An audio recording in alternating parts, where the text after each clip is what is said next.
Welcome back to History of Simple Things. Today's topic comes from one of our viewers, BitToyOZ. Thanks for the suggestion.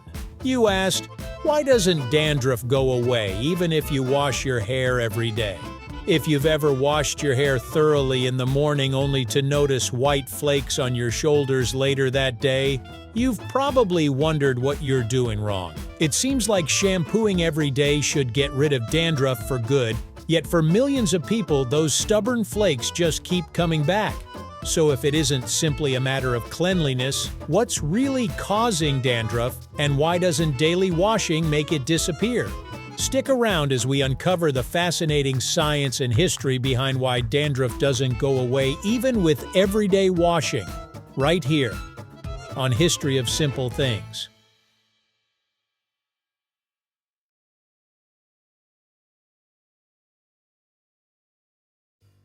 Dandruff isn't a modern problem. People have been dealing with flaky scalps for thousands of years. Ancient Egyptians wrote about scalp conditions and created herbal oils to soothe irritation.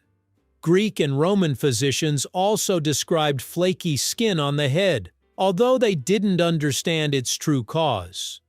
For centuries, people blamed poor hygiene or dry skin because they lacked microscopes and modern medicine. Everything changed during the late 19th and early 20th centuries when scientists began studying microorganisms living on human skin. Researchers eventually discovered that a naturally occurring yeast called Malassezia plays a major role in dandruff. Today, we know dandruff isn't simply about being clean or dirty, it's the result of a complex interaction between your skin, natural oils, and microscopic organisms that live on nearly everyone's scalp. One of the biggest misconceptions is that dandruff happens because someone doesn't wash their hair enough. That's simply not true. In reality, most people with dandruff wash their hair just as often as anyone else. Dandruff occurs when skin cells on the scalp shed much faster than normal. A healthy scalp constantly replaces old skin cells, but they're usually so tiny that you never notice them. When dandruff develops, those cells clump together into larger white flakes that become visible in your hair and on your clothing. So even after a fresh shampoo, your scalp may continue producing flakes because the underlying process hasn't stopped. Here's where things get interesting. Nearly every adult has Malassezia yeast living on their scalp. It's completely normal and usually harmless. The yeast feeds on sebum, the natural oil your scalp produces to protect your skin and hair. As the yeast breaks down these oils, it creates byproducts that can irritate certain people's scalps. Not everyone reacts the same way, but if your skin is sensitive, your immune system responds by speeding up skin cell production. Instead of taking about a month for skin cells to mature and shed, the process can happen in just a week or two. The result is a buildup of loose flakes that seem to return almost immediately after washing. Many people assume that shampoo simply washes dandruff away forever. Unfortunately, shampoo only removes the flakes that already exist. It doesn't necessarily stop new ones from forming. Regular shampoos mainly clean dirt, sweat, and excess oil.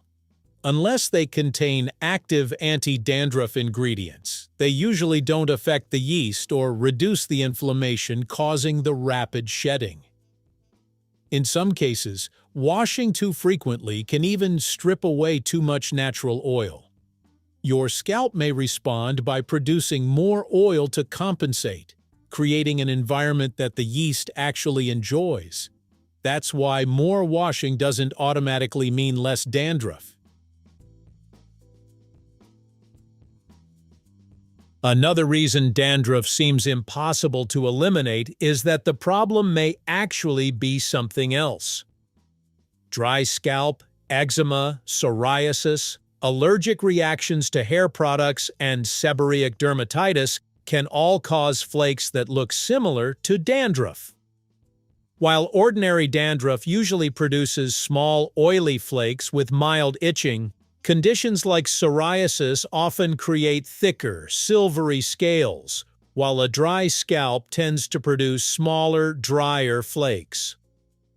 Because these conditions require different treatments, using the wrong shampoo may do very little to solve the problem.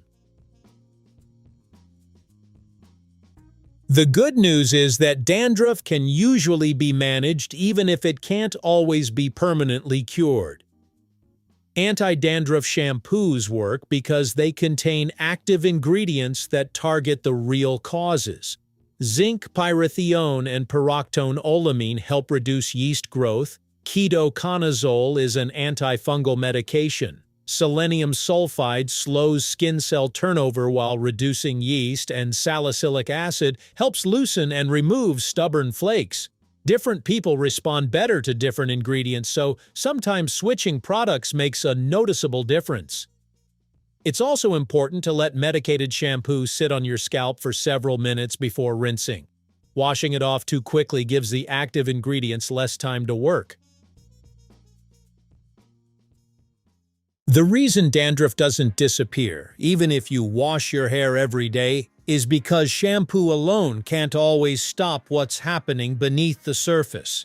The real issue often involves a combination of natural scalp oils, the Malassezia yeast that normally lives on your skin, and your body's own response to it. Washing removes visible flakes, but unless the underlying cause is controlled, new flakes can appear just as quickly. The good news is that dandruff is incredibly common and, for most people, highly manageable with the right treatment. If flakes persist despite using medicated shampoos for several weeks, or if your scalp becomes painful, develops thick scales, or starts bleeding, it may be time to see a dermatologist.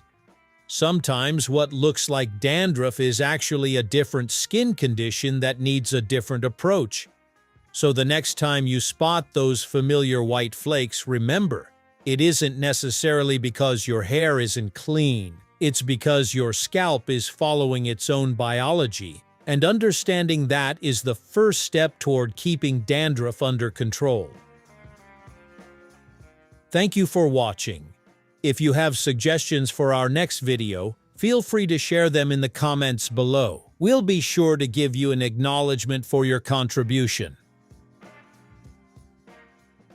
Thank you for joining us on this journey through the history of simple things. Don't forget to like, subscribe, and stay tuned for more stories woven through the smallest details.